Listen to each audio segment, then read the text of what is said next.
did you want to just quickly tell us how you actually predicted provocateurs being there as well? Right. Yeah. At one point, I mean, I just got the sense that there's most likely going to be provocateurs in there.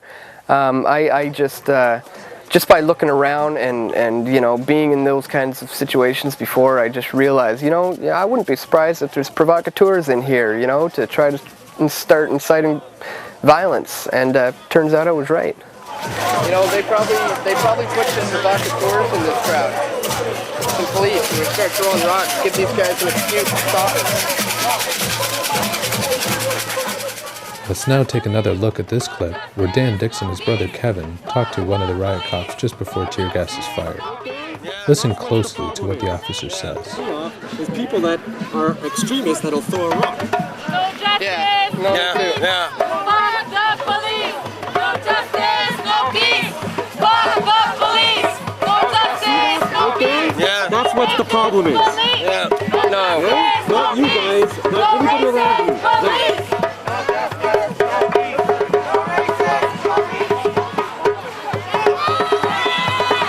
See? Look what you're doing. Yeah. Okay, watch it. Okay. All right, watch yourself. Yeah, watch it. I hope you understand that. Yeah, I hear you loud and clear. All right, well, there we go. We have an understanding. Look at them. Those are fucking idiots. You see? Look what they're doing. What's that, gas? Look Oh, what they're doing. They created them. oh shit. Back up, Kev. Back up. Let's go. Watch over here. Are we at all surprised by these comments?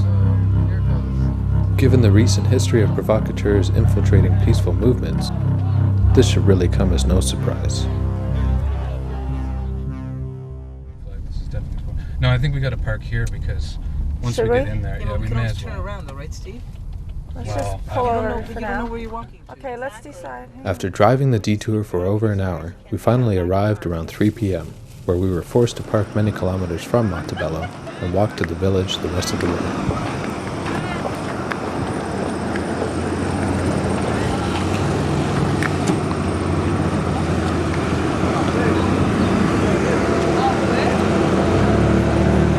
Montebello. Oui, pas trop. Merci. Ah, ouais, là, t'es la première. Le monde choisit.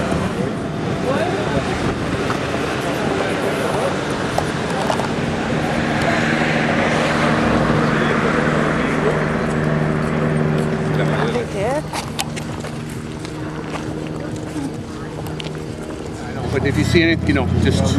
Yeah, of course. They just block everybody, kind of. How has it been right we just got here? They're doing a lot of pepper spray up front now. Are they? Oh, yeah. Well, they let us have a couple of hours, and now it's then we're gonna show who's boss, kind of thing, you know. And is it just like Quebec police, or have you seen any U.S. Army or anything? No, it serves everybody. You know, Good stuff. Right on, man. They just keep gas. Yeah, that's the strategy. It's like your little mini Quebec. The smell of pepper spray began to permeate the air as we got closer to the chateau, and many protesters had now begun to leave.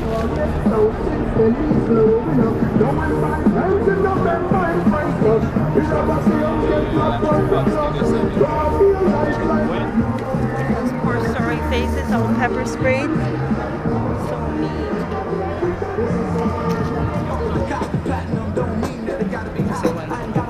Just let me.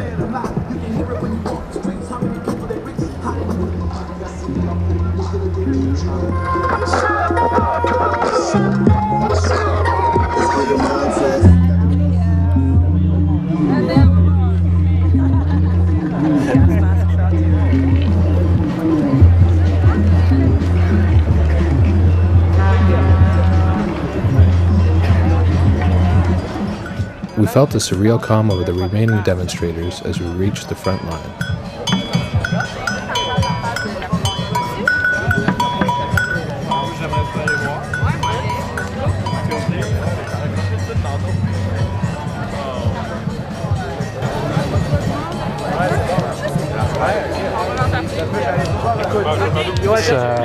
I got some unbelievable footage today. Yeah. Oh yeah.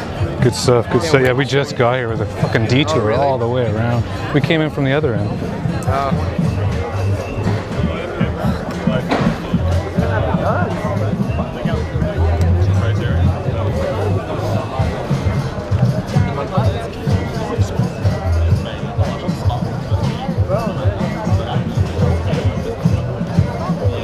row of Ontario provincial police, clad in black, now dominated the front line, while battalions of more riot police waited in the wings.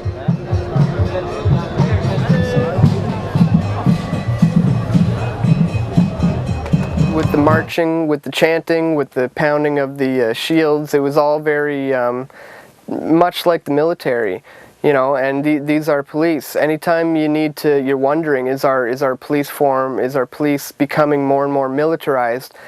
Just look at what they look like. Look at what they're wearing. Look at how they move. Look at how they act.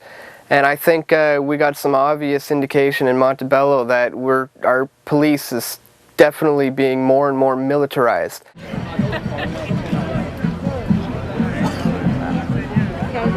Saying you guys all look the same. I can't tell who's who. You guys are just dressed a little differently, for God's sakes.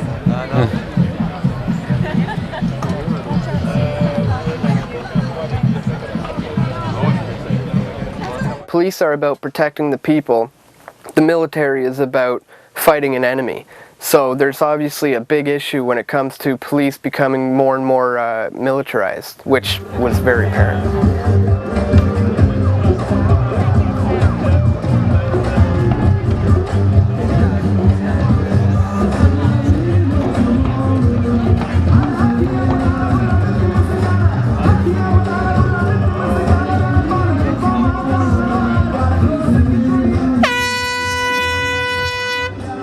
I think the militarization of the police starts within the actual the police force. You know, it comes down to a change of how the training is done, and you know, police school, and how are they brought up to think and how to act.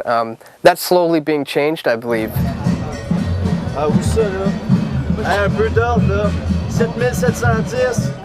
Even reporters from national news media came prepared, with combat helmets and gas masks in tow, resembling embedded reporters from distant war zones like Iraq and Afghanistan.